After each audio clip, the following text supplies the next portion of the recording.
Amnesty, a solution or the final nails in the coffin of America. Let us for a moment set aside the divisive politics and the sanctimonious face of piety on both sides of the issue who insist this is a complex problem. It is not if you apply simple common sense and reason and raise the discussion to one of principle, not policy. And what is the basic principle of our nation that underlies this issue? We are either a nation of laws or we are not. Simple. The inmates of the asylum on the Hill, your non-representing representatives in Congress, you know them, the ones who never listen to the will of the majority because they know better than you, are once again attempting to disguise sheer madness as an obligatory act of humanitarianism and fairness. It is neither.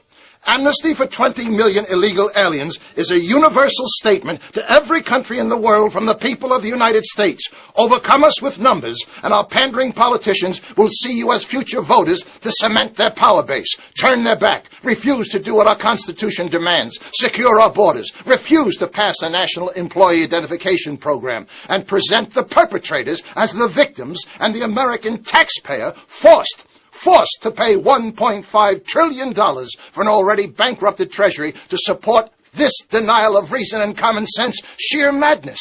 Your presidents, your activist judges, and your reading-impaired Congress created the problem in the first place by refusing to do what we, the people, demanded they do, enforce our rule of law. Instead, they declared the lawbreakers were victims and needed to be protected by taxpayers' money. Now they're telling you to correct their dereliction of duty, their dishonesty, their lack of common sense by supporting amnesty, and America will be whole again.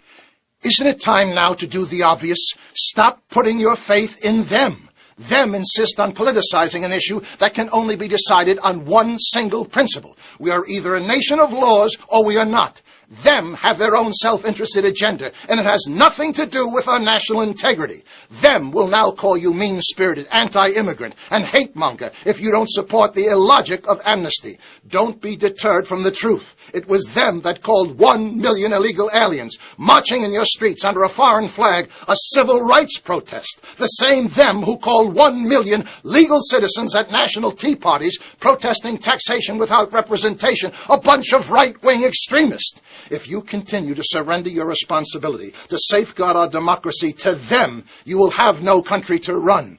Them told you it's not our fault. Millions are crossing the border and breaking our laws. It's all the fault of unscrupulous employers looking for cheap labor to undermine the American workers. So we must have a national electronic verifying system, which will force the illegals to leave the country. So them proposed it, and then one of them, who called illegals patriotic Americans, refused to allow it to come to a vote. If that isn't a classic example of a government gone mad, then illegal aliens are undocumented workers, and bank robbers are freelance venture capitalists. I am not a religious man, but I do believe in a power higher than myself. Dear God, help America wallowing in the death throes of political correctness with cowards and traitors in high political office, surrendering our nation's strength and sovereignty to the self-destructive insanity of a global utopia, a government leadership more concerned about what the world thinks of us than standing up for our principles of independence, self-reliance, and our rule of law. America has lost her way. Dear God, help our citizens to take back their country. Help America choose the harder right of becoming activists for the restoration of common sense rather than the easier wrong of letting them decide the future of our country. Help the citizen to stand up and speak in one loud, united voice. No to amnesty. Yes to our rule of law. Let our citizens not betray the history of our country and the millions of immigrants who sacrificed everything to come here legally and become law-abiding citizens, asking for nothing they did not earn. You'll be told by your national leader you must show compassion. The greatest compassion you can show 20 million illegal aliens is to teach them respect for the rule of law. Teach them multiculturalism does not mean you come to our shores and reestablish your country, your language, your demands for rights you never earn, for welfare you don't deserve. It means, yes, be proud of your country of origin. Yes, be proud of your culture and language, but not at the expense of not learning English, which unites us as a nation. Understand all the gifts of freedom and opportunity you now have come by pledging allegiance to the United States of America. One nation, indivisible, under God, with liberty and justice. Justice for all. Comprehensive immigration reform is comprehensive self-destruction.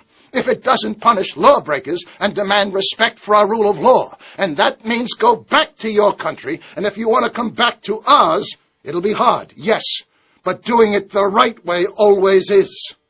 My name is Thomas Paine. Don't be afraid, America, to fight for what's right. Join the Second American Revolution to restore common sense and reason in our nation. God bless America.